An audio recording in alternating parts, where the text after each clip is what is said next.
আসসালামু আলাইকুম। তো আজকে আমরা আলোচনা করব রুই মাছ সম্পর্কে। তো যারা প্রাণীবিদ্যায় প্রদর্শক পদে যারা ভাইবা দিবেন, তো তাদের জন্য রুই মাছ একটি গুরুত্বপূর্ণ টপিক। তো রুই মাছ থেকে ভাইবা দেওয়ার সম্ভাবনা রয়েছে। তো রুই মাছ সম্পর্কে একটু পড়ে নেবেন তাহলেই হবে। তো রুই মাছ সম্পর্কে যে জিনিসগুলো জানতে হবে এগুলো রুই মাছের বৈজ্ঞানিক নাম কি। তো এটা একটু ভালো করে মুখস্থ করে নেবেন। রুই মাছের বৈজ্ঞানিক নাম লেবিরোহিতা। তো রুই মাছের দেহ তিনটা অংশে বিভক্ত। হ্যাঁ, তো রুই মাছের দেহ তিনটা অংশে বিভক্ত। এটা মাথা বা মস্তক, তারপর দেহ এবং লেজ। এরপর রুই মাছের পুচ্ছ পাখনা কী ধরনের? এটা হোমো সার্কাল। হ্যাঁ, রুই মাছের পুচ্ছ পাখনা হোমো সার্কাল ধরনের। আইস কি? তো স্কুলের একটা বাই বাই, তো আইস সম্পর্কে সব কিছুই ধরছিল, মানে আইস কি, আইস কত প্রকার, আইস যে কি দিয়ে তৈরি। তো যে এরপর রুই মাছের আইস কী ধরনের, অর্থাৎ এই সব কটা প্রশ্নই ধরছিল। তো এটা একজনকেই ধরছিল। সেক্ষেত্রে আইস এটা মাছের দেহত্বকে পাত সদৃশ যে যে একটা অস্থিময় গঠন থাকে, এটা মূলত আইস। হ্যাঁ, তো এটা একটু ভালো করে মুখস্থ করে নেবেন। এরপরে প্রশ্ন রুই মাছের আইসটা কী ধরনের।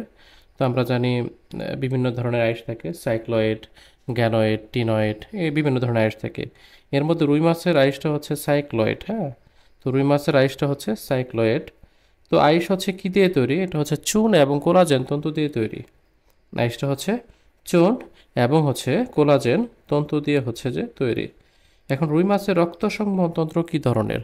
তো রুই মাছের আমরা জানি মানুষের রক্ত সংবহনতন্ত্র দ্বিচক্রী, এবং রুই মাছের রক্ত সংবহনতন্ত্র একচক্রী, অর্থাৎ এটা একবর্তনী।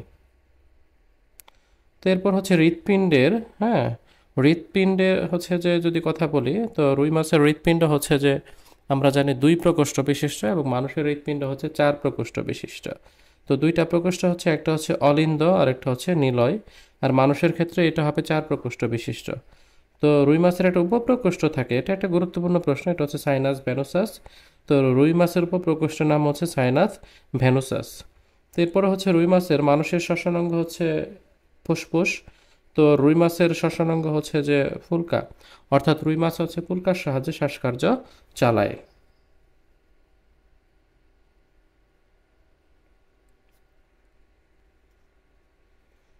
তো এরপর উম, একটি খুবই গুরুত্বপূর্ণ প্রশ্ন ভেনাস হার্ট কি। এটা ভেনাস হার্ট অর্থাৎ ভেনাস হার্ট যে সকল হৃৎপিণ্ডের মধ্য দিয়ে শুধু কার্বন ডাইঅক্সাইড যুক্ত রক্ত প্রবাহিত হয় তাকে যে ভেনাস হার্ট বলা হয়। হুম, তো যে সকল হৃৎপিণ্ডের মধ্য দিয়ে শুধু কার্বন ডাইঅক্সাইড সমৃদ্ধ রক্ত বাহিত হয় তাকে বলা হয় ভেনাস হার্ট। এরপর প্রশ্ন মেজর কার্ভ কাকে বলে, অর্থাৎ যে সকল কার্ভ জাতীয় মাছ এটা যে আকৃতিতে বড় হয়, অর্থাৎ অধিক উৎপাদনশীল এবং বর্ধনশীল, তাদেরকে সাধারণত যে আমাদের মেজর কার্ভ বলা হয়। যেমন কালবাউস, রুই, কাতলা, মৃগেল, এগুলো মেজর কার্ভ। এরপর মাইনর, অর্থাৎ যারা আকৃতিতে ছোট হয় সাধারণত এবং যাদের ওজন কম হয় তারা মাইনর কার্ভ। তো উদাহরণ গনিয়া, বাটা, এগুলো যে মাইনর কার্ভের উদাহরণ। এরপরে প্রশ্ন যে ভ্যাবেরিয়ান ভ্যাবেরিয়ান অসিকল কি। রুই মাছের বায়োথলি, হুম, তো যে সকল ক্ষুদ্র অস্থিতি অন্তঃকরণের সাথে যুক্ত থাকে, অর্থাৎ রুই মাছের বায়োথলি যে সকল ক্ষুদ্র অস্থিতি অন্তঃকরণের সাথে যুক্ত থাকে তাদের নামই ভ্যাবেরিয়ান ওসিকল। তো রুই মাছ সম্পর্কে এই জিনিসগুলো যে পড়ে নিলেই হবে। তো এরপর আমাদের আলোচনার বিষয়বস্তু থাকবে হৃৎপিণ্ড।